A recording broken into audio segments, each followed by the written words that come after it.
And now it is the time everyone has always waiting for. It is time for Versus. And first up, it's round 1 with Geek versus Girlfriend. Round one. Fight. Last week I had you read Postal Number 1 by Matt Hawkins and Brian Hill, art by Isaac Goodart. Mm-hmm. You said it was about a military man who is getting letters while in the military. He gets out and he wants to find out who is writing these letters. Were you right? Or were you dead wrong? I think I'm dying. Why? Because I was dead wrong. Oh. Yes. All right. So. Seeing as it wasn't about that, what was it about? Completely not what I expected at all.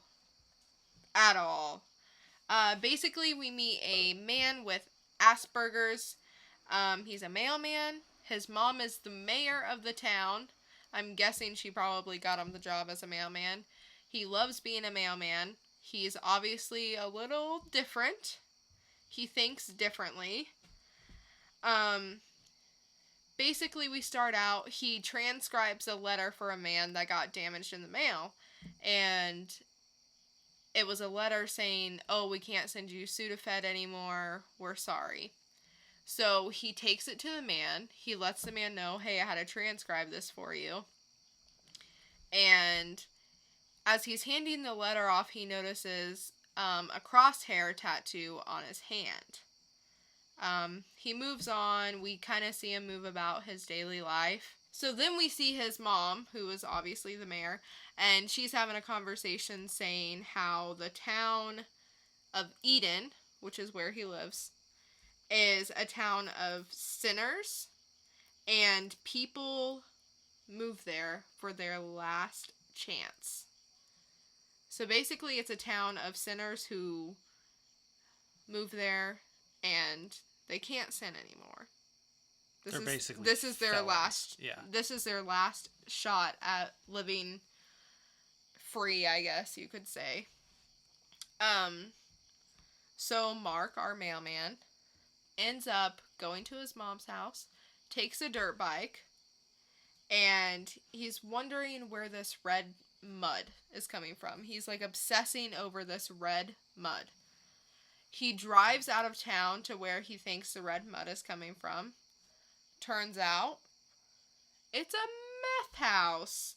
It's a drug den. It's Missouri. No, so Mark notices all these crosshair tattoos on all these guys.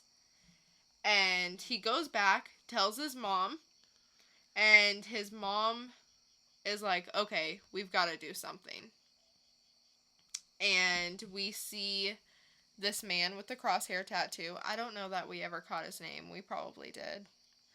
But he's in church, and they kill him because this is your last chance. If you do anything to fuck it up, you're gonna die, apparently, in this town. But that's not even the big news. Big news is, right outside of the church, there is a lady's body discovered. And nobody knows who she is, or who killed her, or why, or when. You don't find that out in the first issue? Who killed her? Yeah. No? Oh, okay. So what you're saying is you were dead wrong. Yes, in shorter terms. Okay, so what did you think about this? Interesting.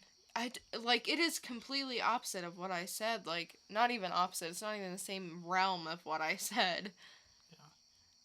So I guess now I get the title Postal Service. Yeah. Makes sense now. It gets a lot deeper as the comic goes on and on, but... On and on? How far into? Well, it's only on issue 6 or something. Oh, like that, okay. So it's not... Very interesting. I want to know more about this town of Eden. Yeah. So what do you give it? Christian Bale. And I am giving Postal number 1 a Ben Affleck. Ooh. It's one of my favorite ones right now. Is it? Yeah. Yeah, it's good. I really like it. So, now it's time for this week's Geek vs. Girlfriend, and I am showing you They're Not Like Us number 1 by Eric Stevenson and Simon Gain. You look at that cover and tell me what you think this is about. From Despair to Where.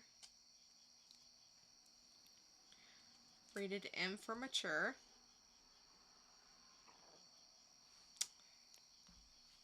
I think it's about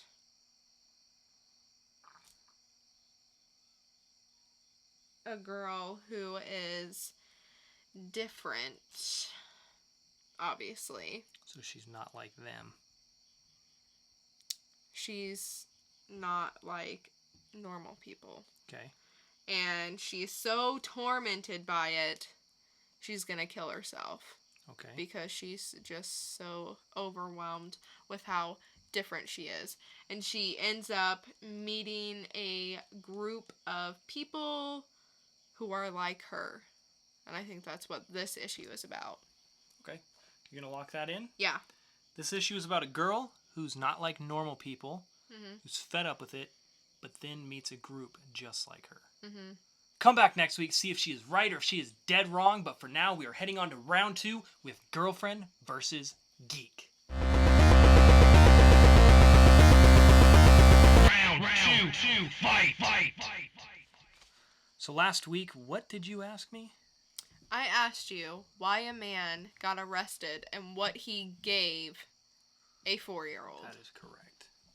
And you said he gave a 4-year-old alcohol who was not related to him. Correct. And I was dead wrong.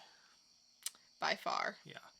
This is a pretty odd story. Okay. So, 34-year-old man is in a doctor's office. He approaches a kid and his mother, and he gives the 4-year-old a wet willy. Sticks his finger in his mouth, gives him a wet willy.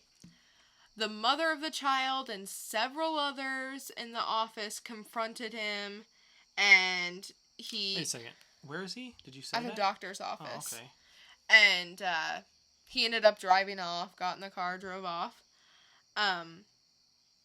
He was stopped by police later and was charged with second-degree reckless endangerment and second-degree breach of peace.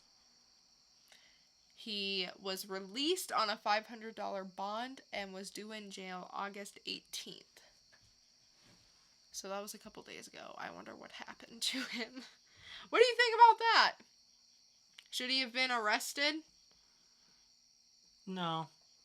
I think it's fucking weird as shit that he did it. Yeah. But, I mean, come on.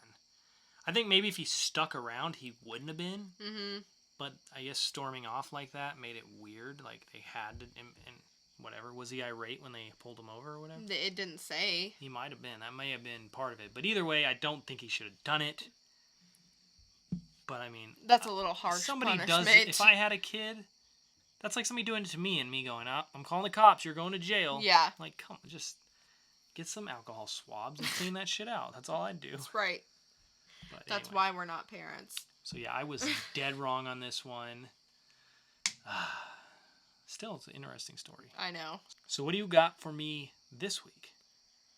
So, a woman from New Jersey recently passed away. She was about 60 years old. In her obituary, she sent a message to the public. Okay. And this made news. Oh, I'm not going to hear what it is. I got to tell you what it is. Okay. It made news.